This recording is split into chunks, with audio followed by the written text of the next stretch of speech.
Hello, I'm Bonnie Burkert, and this is Truth Be Told, Transformation, sharing tools for transformation to live your highest and best self. Today, I am so excited to speak with Julie Evonne. We have titled the show Shamanic Afro-Latin Energy Healing. Welcome, Julie. Hello, Bonnie. Thank you so much for having me. Cheers.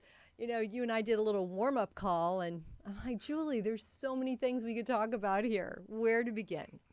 So I have to say, though, I feel shamanic Afro-Cuban. Let's talk about that. Tell me about your lineage and how that's informed your healing practice.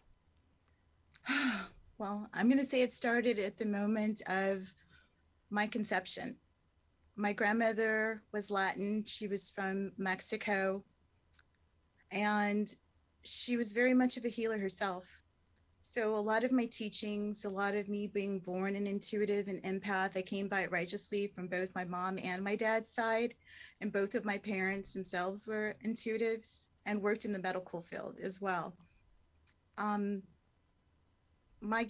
always been in contact and in tune with spirit, visions, hearing voices, understanding what this journey was for me at a very early age, of knowing that I was different. And the modalities that I learned today all come from my roots, my grandmother, my great-great-grandmother, and before her, and as well as on my father's side. And being raised in an Afro-Latin environment, I feel like I had the best of both worlds when it comes to understanding that this physical body isn't all that there is, and we ourselves are spirit guides and vessels.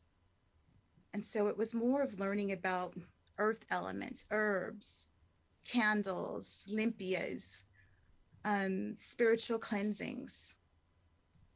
And it's been with me my whole life. Let me Has it been ask you. easy? Okay, No.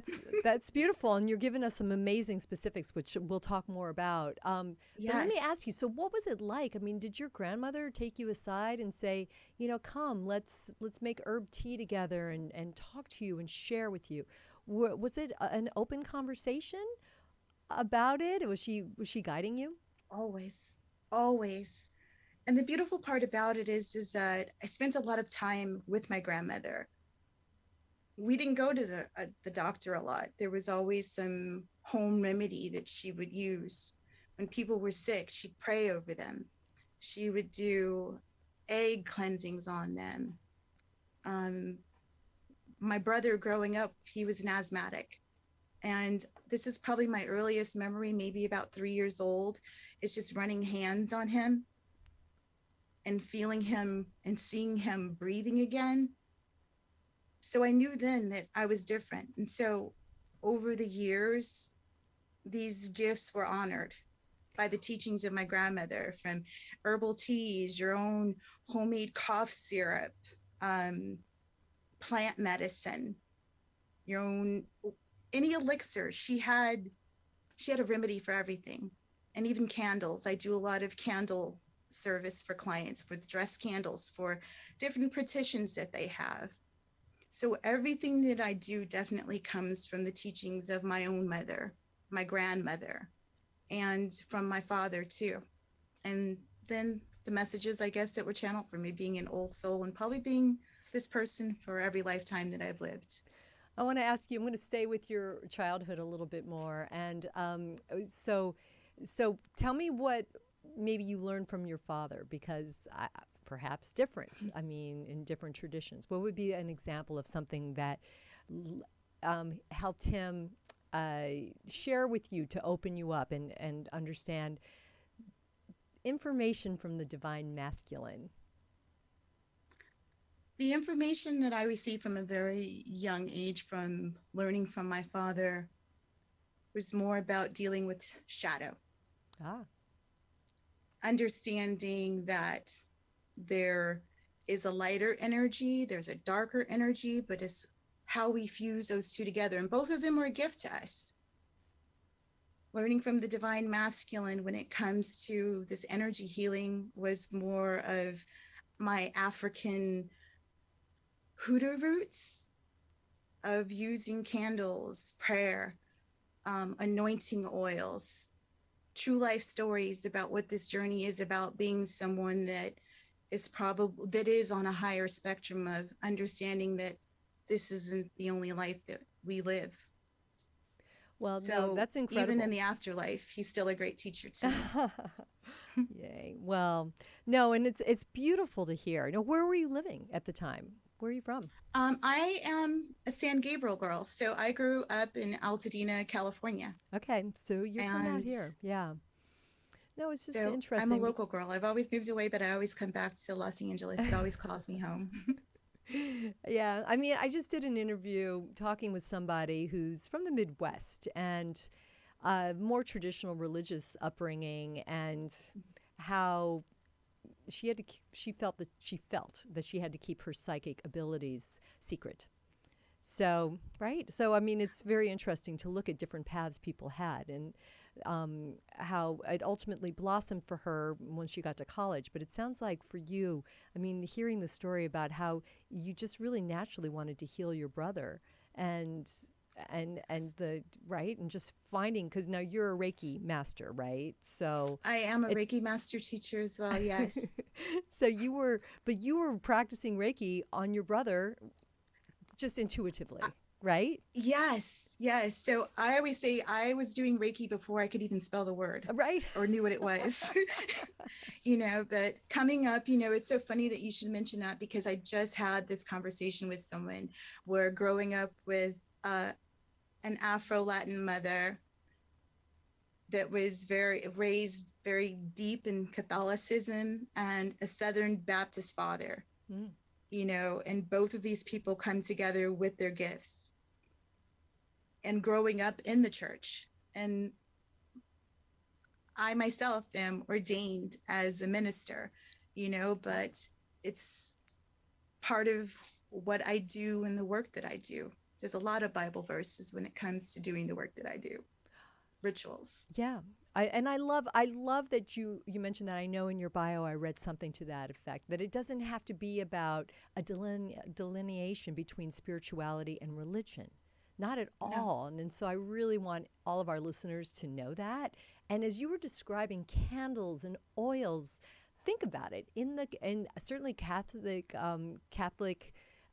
church ceremonies, both are used, as well as yes, mantra, if you will. I mean, if you think about the beautiful chanting that happens, it's almost like a it's healing mantra right there as well. The use of sound. it truly is, and even in the script of so many religions, we have sigils, so there's nothing different than what I'm doing. And when it comes to religion, I always tell people, I there's no disrespect to what you choose to believe. To me, religion is love. Spirituality is just how we show up on this spiritual path and this journey of life. There is no good and bad. To me, it's just a lesson and a blessing. You're going to take away something from it. And in order to really understand your light, your language of love is how you express yourself from a spiritual place. And it's just showing up, being a spirit guide to yourself, as well as a guide to other people, assistance.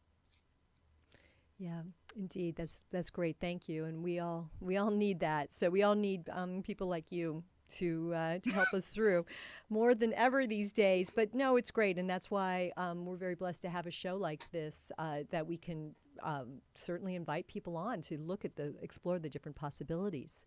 So now, I want to ask you, this is maybe just semantics, and I know that ultimately it's almost to the point you just made about it's all about spirit and it's all interrelated. But I still want to ask you. I have never seen kind of the Afro-Latin interplay with shamanism in the same way. So I'd like to get your take on shamanic healing. But I'm just going to leave it at that. I know that was kind of Okay. dangling, but I just want to leave it at, talk to me a little bit about shamanism, and then we're going to bring it back around to some of the other disciplines that you practice. Shamanism, to me, and my way of being taught, is by honoring self, honoring earth, and all the elements that are around us, and truly connecting to all of these elements, having a personal and an intimate relationship with them.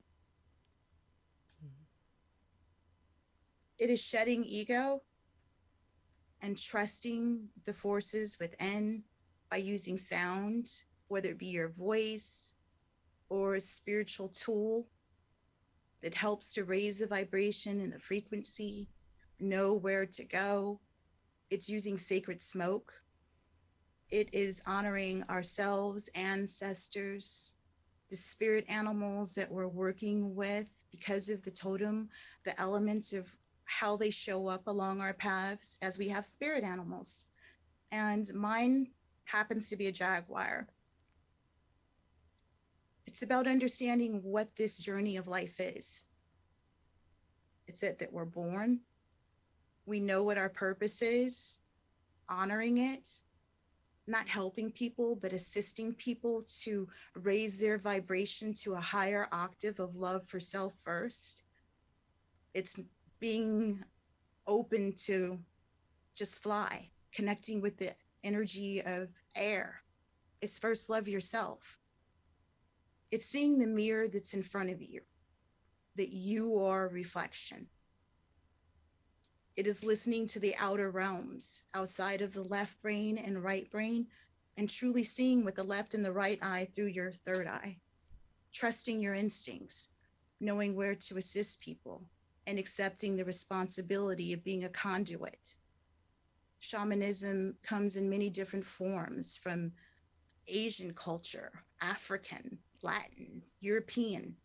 So it's fusing all of these different things together that deal with the elements, but mostly it's earth, because this is where our journey takes place.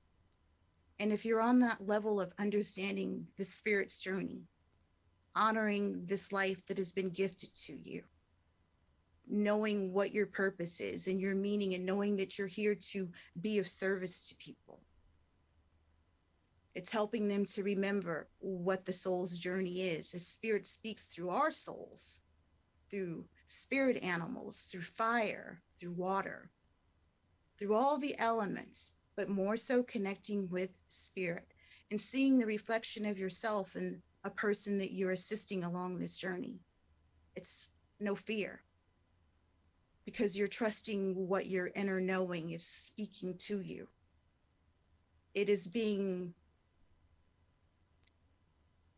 allowing yourself to access what is necessary for people to experience growth and what their purpose and their meaning is here. To me, it's just a spiritual ceremony that celebrates this gift of life. And some of us are more in tune because we've been obedient to listen to what our spirit speaks to our soul, accepting the fact that we're not normal, whatever normal is.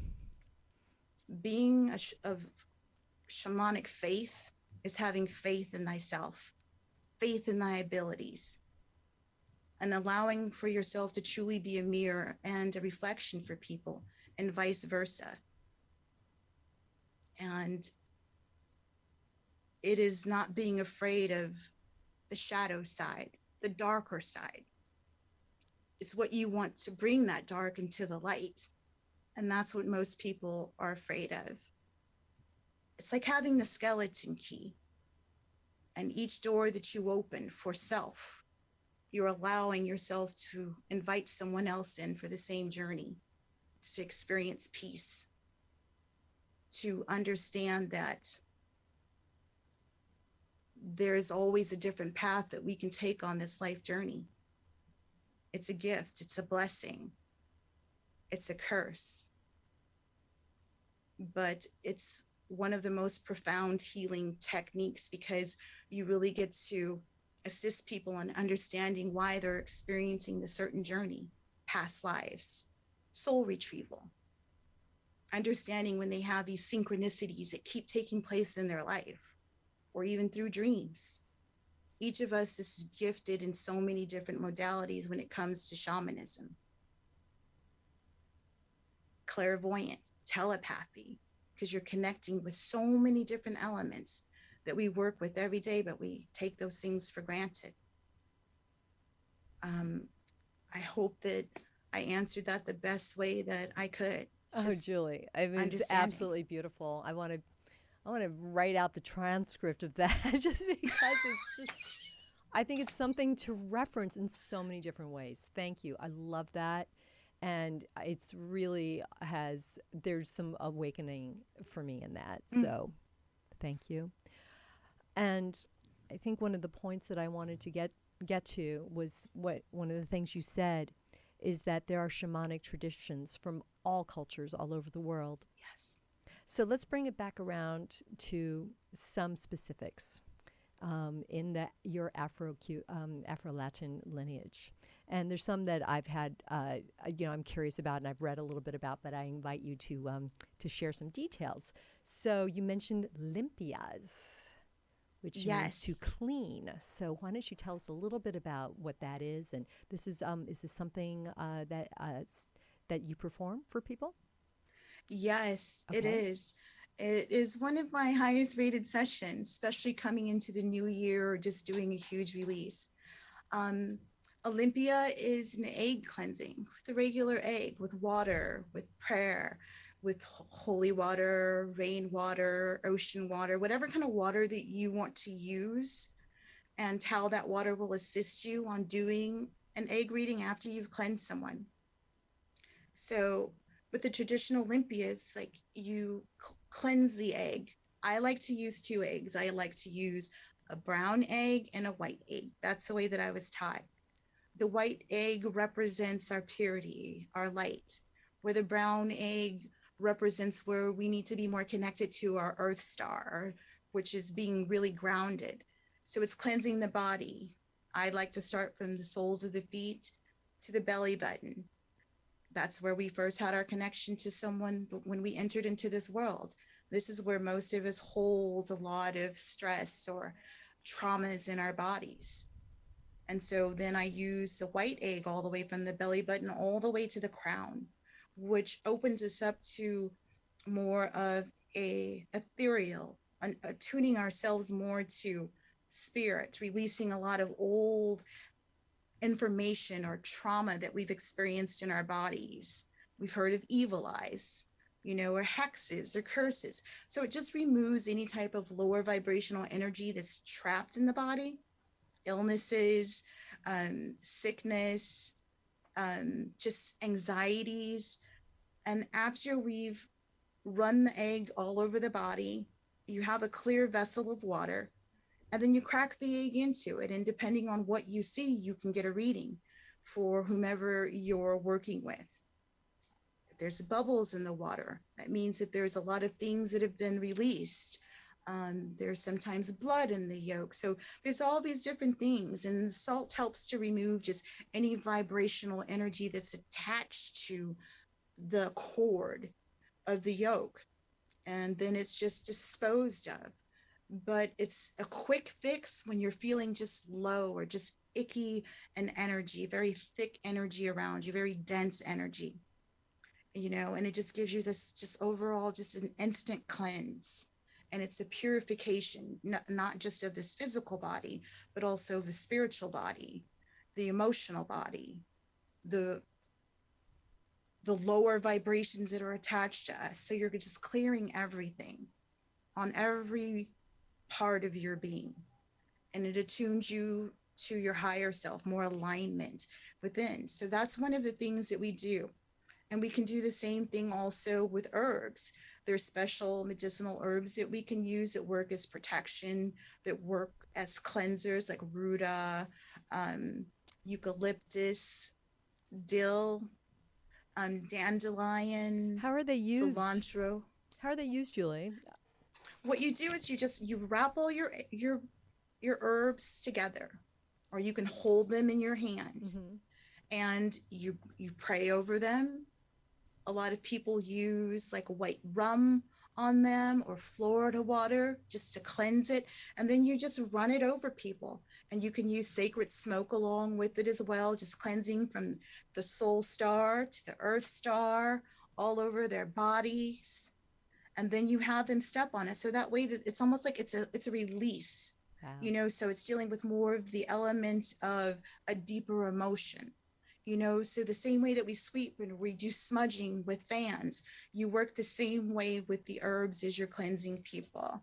You know, this would be my herb bundle, and I would just take and just wipe it over people, where it cleanses your aura, it brings balance and alignment to you, and it clears your path, the moves that you're going to take.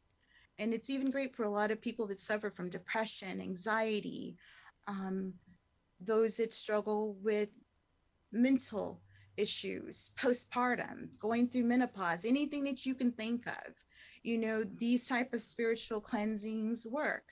It's like a baptism for your soul, And also your and soul, but also your energy field. Wouldn't you agree? yes, Yeah, I definitely, mean, because it raises your vibration. no, it's absolutely fascinating. I mean, I'm off camera, my mouth is just hanging open like, "Oh my God, this is so cool. I love this." But I mean, with the herbs, it's pretty obvious. I mean, not going to say obvious, but one aspect of why I can see the herbs working is because of the aromatherapy. And Yes, I understand you've got a line of essential oils coming as well. yes, So now, okay, so I understand that. I love the thought of studying the different traits of herbs. I mean, you mentioned dill, and again, that's why I interrupted you and asked, is this topical, or are we ingesting? And you're like, no, it's not. It's not even really topical. It's in your inner, it's on your subtle body, I guess I would say, yes. right? I mean, it's almost like it's as if it is smoke. So I think through scent, I mean, we can imagine how that would work. I mean, imagine taking Oh, roses and just all it's over. it's beautiful. It is How so good would that beautiful. feel? I mean, there's no question about it. Okay, And so let's and go I've back done to the that too. egg, That's one of my though. beach rituals. Okay, I'll see you there. Now let's go back to the egg. I mean, Yes. all right. Whoever figured that out? I mean, what's your thought on the actual egg, the actual tool of that egg? I I think it's beautiful because it truly takes us back to that moment of conception. Okay. And when I do Olympias, that's how I look at it. It's a moment of conception. This is where you can rebirth yourself. This is in a moment of this type of cleansing is where you can unlearn things to allow yourself to learn again. It's the whole process of the moment of conception, entering into this world. You're entering into a new space where maybe in this space of feeling clear and lighter within this physical body, you can learn how to breathe again. You can learn how to walk. And there's going to be some times where you're going to have to crawl, but with this type of cleansing, it gives you the strength and the courage to just keep going.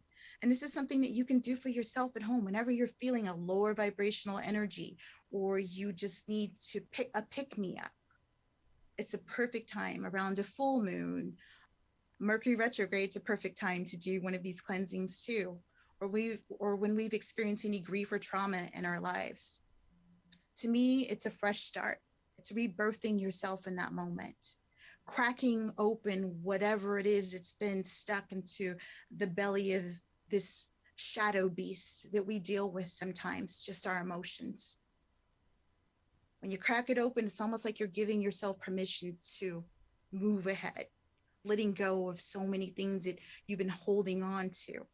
Like a So it's a breakthrough. rebirth. Yeah. Oh my Yes. God, I love that. I mean, that's a beautiful analogy. You're absolutely right to with the eggs. So that does makes perfect sense. And again, this is just so fascinating. And I had heard about this. I was doing some studies on indigenous healing techniques of Central America, and so that's where I've come across some of Yes. these. I lived in Mexico for a little while. Let's talk about candles for a moment. Big fan of candle magic and Me too. ritual candles. So tell us a little bit about what yours are like. With my candles, each of my candles, it is made for you. Um, I love to make a lot of my own special candles to assist people or just do a reading for people. And I'm like, let me give you a candle. But to me, it's an invitation for spirit to come in. It's an invitation to set our petitions out there and wait for them to come back.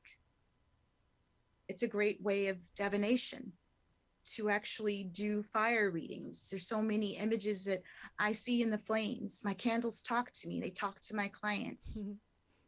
I take the time to bless each one with my own hands in the same prayer that I would use for something that I was doing for myself or a loved one. I use sacred herbs and I use my own oils as I dress this candle, because I look at dressing a candle the same way I would dress my soul, the adornments, the purpose, the meaning that goes into it, the petitions that are placed around it to manifest what it is that people want or desire. And I only work with light candles. I do work with shadow candles or trauma candles for people, but there's a candle for everything. To me, candles are like they say, it's like Windex. I have a solution for everything. So whatever people need. And candles are so beautiful because they truly assist you, be the candle in the darkness.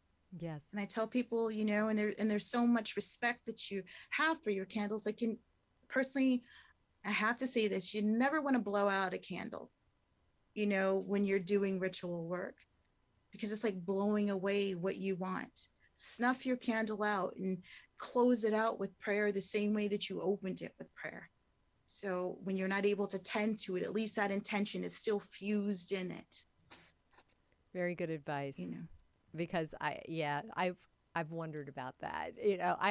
I typically snuff it, but there's times that I'm in a rush and don't have a solution for that. And I'm like, it almost seems disrespectful. Although, think about it, we do blow out birthday candles with wishes. Yes, to make a wish. Right. And that's why they say, don't tell anybody your wishes. Yeah. So it's really great. So I think it's, and at the time of taping here, it's still the darker time of year. So it's just really nice to have that candle, and it's almost company. I once heard some writer talk about how incense kept him company when he did his writing. Right. If he had incense burning, it's almost like he had a little friend along. And I love looking at, again, tools. That's what we're sharing here, tools for transformation. Yes. So let's talk about banós. Isn't that one of the offerings? Yes, and that is a spiritual bath. What is that like? And well, there's so many spiritual baths that you can do. I personally use a traditional limpia bath. So there's 7 different herbs that are prescribed to this bath, where you pray over the water as you're boiling it. If you're lucky enough to go and pick your own herbs, but you always want to use fresh herbs. It's a lot of prayer. You let it cool down and you cleanse yourself. It's almost like a baptism for your soul. So there's the salt baths that you can use, which are blessed salts, and there's different types of salts that you can use with different vegetables, different fruits, different herbs that you can use, honey.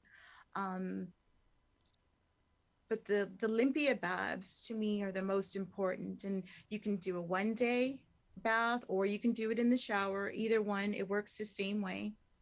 You can do 1, you can do 7, you can do 9, or you can do 14 days, depending on what it is. And it's a ritual that you can do in the morning as well as in the evening time, for however many days that you need to do a cleanse in order to rid yourself of whatever it is that you're going through in that moment. It's an instant pick-me-up. So it could be such an amazing scent. It could be, you could be in a tub, or you can just use it as a wash in a way. You can just use it in a wash. And when I offer it to clients that only like to take showers, and just put it in a shower safe, like a pitcher, fill it up with your water and just pour it over your head. Nice. Just like a shower visualization in a tub. You sit in the tub with your herbs, you do your own self prayers, you can journal, you can just do divination within it. And I always like to tell my clients, so if you're taking a spiritual bath, sit in the tub until all the water runs out. and then turn on your shower and rinse yourself. Ah. Wear something light and airy to dry, or just sleep in the nude, just so you can just renew and refresh that energy. And always dispose of whatever spiritual herbs that you're using from your shower, your bath, brown paper bag in the trash, off your property, because it's stale energy, something that you've done a huge release from. And usually when you take this limpia baths, it goes to the core. So it's being gentle and easy on yourself, because some people, you need a couple of days to just come back to self, but because you're so tender, you're open. It's more like a soul retrieval in a bathtub. It's you go on a shamanic journey with a spiritual bath. There's no doubt that your dreams will be more vivid, and how open that you feel within, especially where you've been feeling closed off.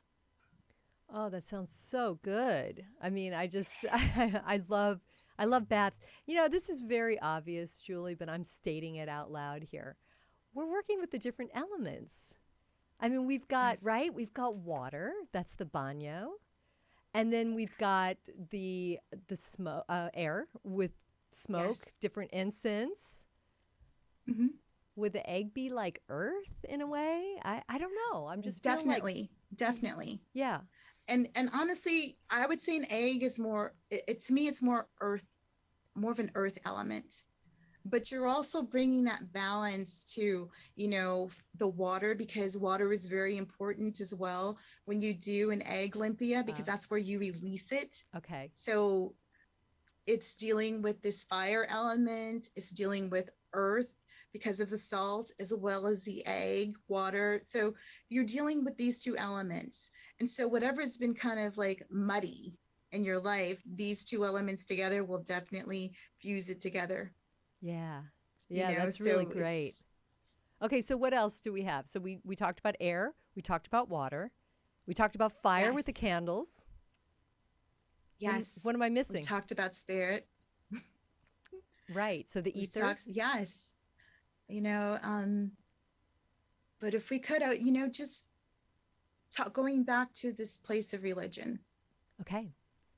Um, like I said, to me, it's religion is just love. It is to me, one of the most higher octaves of self, and really being in tune with this energy of God that people talk about, or the universe. And we're all teachers, we're all healers, we are all of these beautiful things.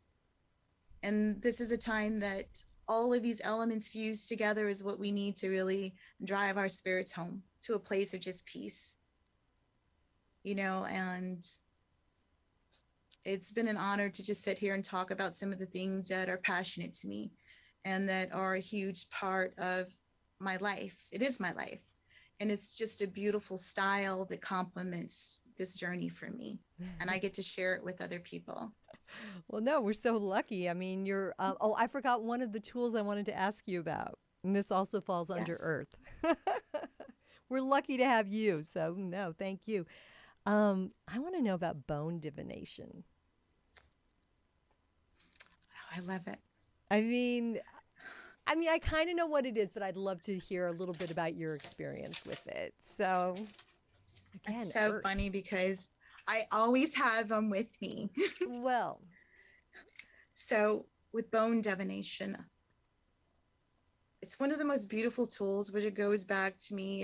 It's an African culture, where it's a fortune telling tool. Each bone, it's all natural, harvested. It's natural. I don't harm animals. I have someone that harvests some of the bones, but my friend has a farm, so she saves a lot of them for me, where I cleanse them, I bless them, I adorn them, and each one tells a story. So you pray over them, you smudge them, and you can use many different devices, not just bones, but also other elements. Like I use like a black disc. This would represent the universe. okay. When I do readings, this one would represent, this is a jawbone. So it would represent like a rib. This one is about intuition.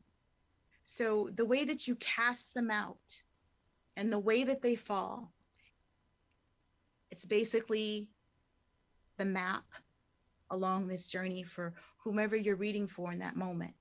Each one tells a different story. Each chime that you want to add to it, whether it be a coin or keys, a seashell, a walnut shell, whatever it is it calls to you. These are all elements from the earth that you can pick up, a rock, something that's calling to you. You can use it within your set.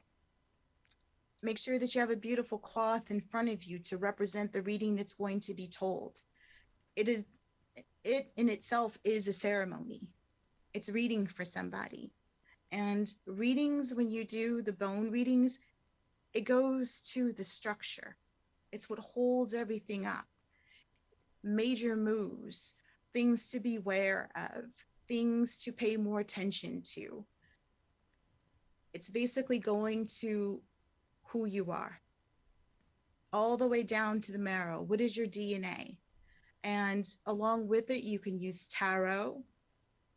You can use any type of other modality that you choose to for divination. Olympia, I've done bone readings for all types of different readings, even home clearings, because it tells you the history of that home. How old is it? What's going on? And it's the same way doing a bone reading, where basically it maps out and reads your soul too. So there's so many different things. And when you paint them or just leave them bare, this one is just a clean canvas. It's going down to all the way to the marrow. This one reads about where we're at, new beginnings, clean. Can write different things on them so they represent the third eye or the throat chakra. I always like to decorate mine because they have a spirit too. I believe the bones have a heartbeat. And the way they age over time, the energy that connects with them, they connect us so that we can stand tall. So it's the same thing when you do a bone divination. It helps the truth to stand out, to stand tall. And with any reading or any type of divination work that you do for someone, I always tell people it's truly what resonates for you. I'm just giving you a message. I'm just the messenger. But it's such a beautiful ceremony of celebration if you don't want to use cards. And you feel more in tune with ancestors too, because before there were tarot cards, these are the items that they used to assist people along their journeys. Messages from the earth. Yes. Oh, wow. Mind blown. My mind, my mind is as big as your hairdo. This is so great. Julie Evonne. Yes. I have about 57 more questions I'd like to ask you, but I think you're just going to have to come back on to Truth Be Told Transformation. I would be honored to. So we can talk about this is a conversation that Julie and I had as we were, discussing the show. I'm like, there's so much earthy magic that comes through the shamanic offerings and healings that you offer. And yet, here we are in this time of quickening energy and higher dimensions. So I'm just going to say you're going to come back and talk to me another time about that. What do you think? Signed. I agree.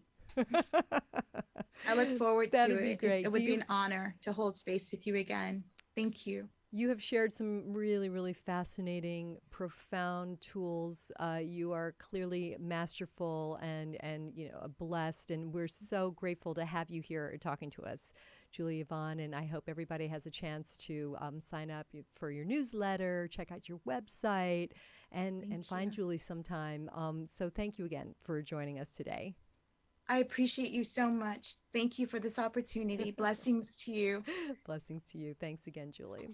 Okay. And thanks to everyone who's listening. I'm Bonnie Burkert, and this is Truth Be Told Transformation, and we are here with new episodes at 3 o'clock on Monday, Wednesdays, and Fridays. On Monday, we have Robert Hensley's Minuteman Report. I have a new episode on Wednesdays, and Tony Sweet with the original Truth Be Told with all kinds of paranormal and UFO subjects. I hope you'll join us for any and all. Share us far and wide.